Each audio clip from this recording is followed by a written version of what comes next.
ಸಣ್ಣವರಿದ್ದಾಗ ಹಣ್ಣು ಕೊಡುತ್ತಾರ, ದೊಡ್ಡವರಾದ ಬಳಿಕ ಹೆಣ್ಣು ಕೊಡುತ್ತಾರ, ಸತ್ತ ಬಳಿಕ ಮಣ್ಣು ಕೊಡುತ್ತಾರ.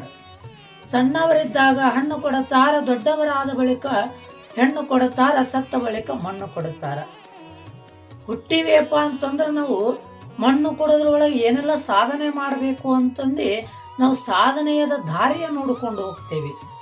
ಆದ್ರೆ ನಮಗೆ ಸಾಧನೆಯದ ದಾರಿ ಸಿಗಲಾರದಂಥ ಸಂದರ್ಭದೊಳಗೆ ನಾವೇನು ಮಾಡ್ತೀವಿಯಪ್ಪ ಅಂತಂದ್ರೆ ರೈಲ್ವೆ ನಿಲ್ದಾಣದಲ್ಲಿ, ಬಸ್ ಸ್ಟ್ಯಾಂಡಿನಲ್ಲಿ ಹೋಗಿ ಭಿಕ್ಷೆಯನ್ನು ಬೇಡುವಂತಹ ಸಂದರ್ಭದೊಳಗೆ ಅಲ್ಲಿ ನಮಗ ತಮ್ಮ ಜೋಳಿಗೆಗೆ ಹಾಕಿಕೊಂಡು ಸಂಗೀತ ಅಭ್ಯಾಸ, ಸಾಹಿತ್ಯ ಅಭ್ಯಾಸ, ಒಳ್ಳೆ ಸಂಸ್ಕಾರ ಕೊಟ್ಟಂಥವರು ಯಾರೇ ಇದ್ದರೆ ಅವರೇ ಗದುಗಿನ ಡಾಕ್ಟರ್ ಪಂಡಿತ ಪುಟ್ಟರಾಜ ಕವಿ ಶಿವಯೋಗಿಗಳವರು ಅಂತ ಹೇಳಬೇಕ.